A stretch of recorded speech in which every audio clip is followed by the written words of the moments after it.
GariTalks.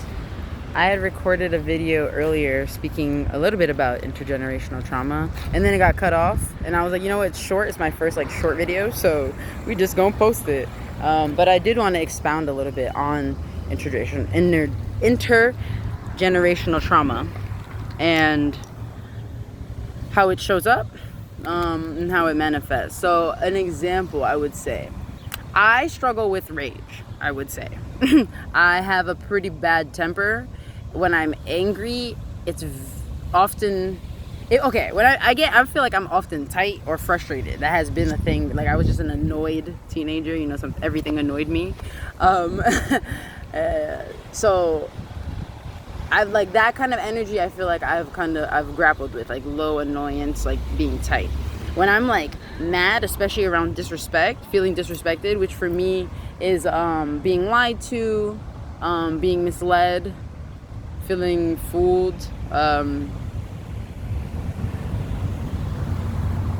Yeah, those are moments where I feel disrespected. And in those moments when I feel really angry, it often depends on where I am, but the feeling inside is just raging, angry, want to destroy, burn things, break things, it's how I feel inside. And recognizing for me, okay, where did I get that from? Because I was a bully growing up because of the rage stuff, and also poor management around behavior, and also being hit at home. No justification.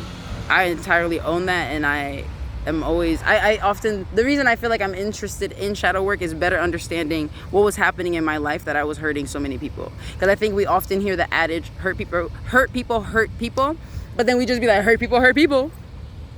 And it's okay, well, can they not do that? Can we heal them? Can we heal the hurt people? So then healed people can heal people, something like that. Healed people heal people, I don't know. I just feel like it's better than hurt people. It is what it is. I'm glad that we identified that pattern. Now can we do something with it, with the awareness? Because awareness is not enough. You gotta do the thing too.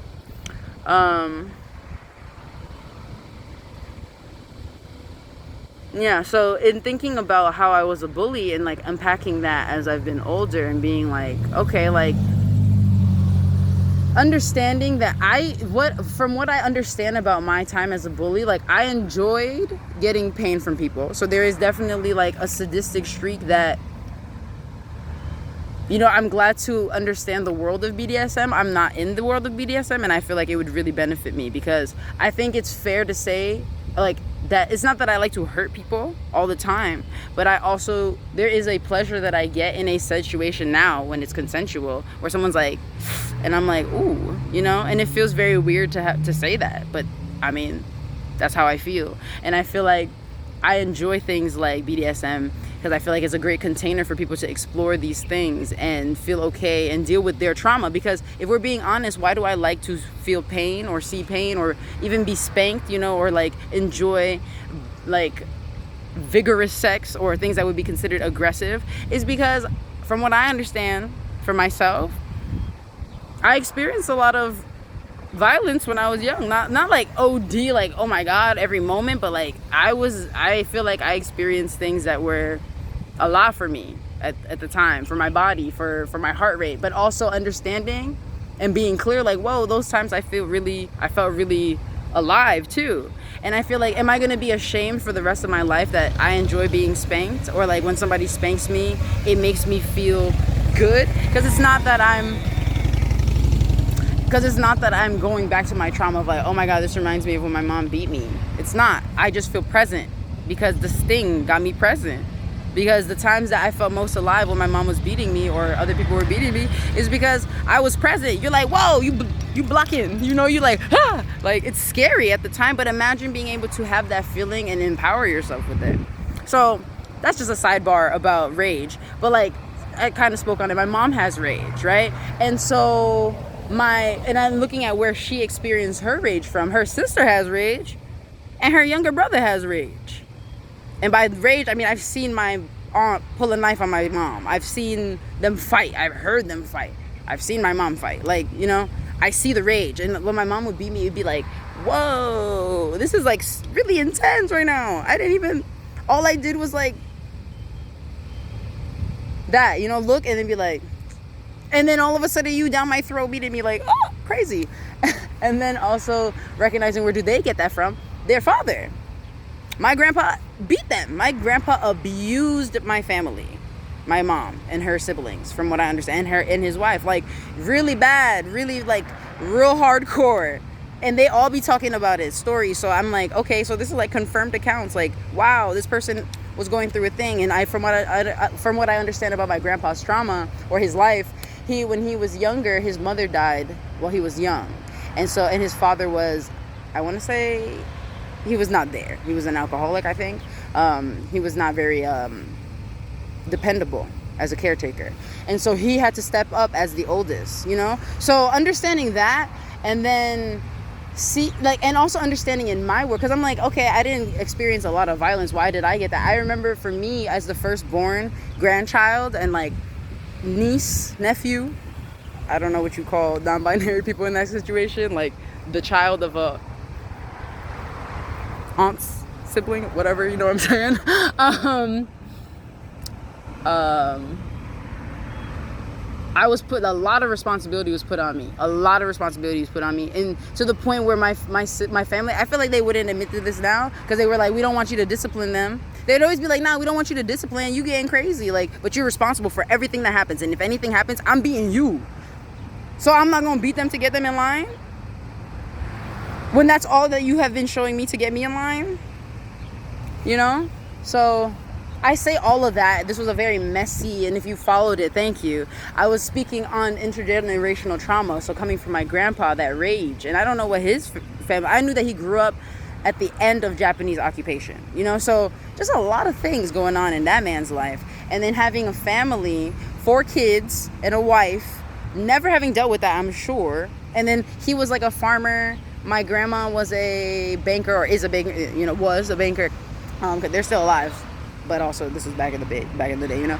And like they got married, so he has pride stuff, because class was a big thing in Taiwan, and like, so he has this inner pride stuff mixed with like, I don't know. And I hear there was like, I don't know if there was an affair, but you know what I'm saying. Like people he had a complex life and never dealt with his rage, doled it out on his children. His children carry that forth. I got cousins. And I remember one of my cousins, when he was born, when he was angry, he used to throw his head back and just crash into, if he was holding you, he would knock your face up. Like, you know, just like angry. And like, I think that's why I feel so offended when I watch videos or hear people speaking about anger, such a negative thing. I'm like, I think anger can be very destructive. I have seen it. I have been it. I have felt it, you know?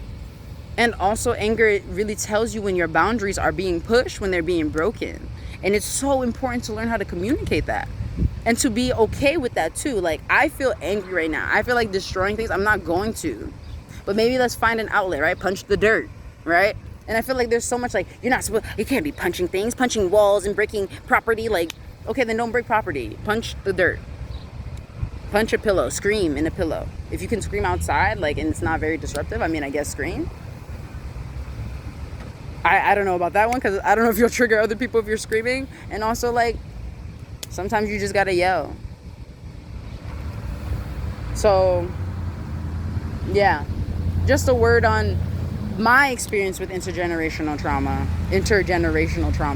and, like, the ways that I've gone about at least beginning to deal with it. I haven't found, and I'm going to be transparent with y'all, I haven't found a outlet for myself that I would say really makes me feel good and assured in how I cope with my anger. So when I get really mad, I need to walk away. I need to leave. I need to write, right? And I'm like, those are the things. But I also want a daily practice, like, you know, karate, boxing. I used to do karate, but maybe doing something physical that can help me exert that energy too, because I just realized I have a lot of energy, and I be angry because I'm angry about a lot of things. The fact that the world looks like this right now, the fact that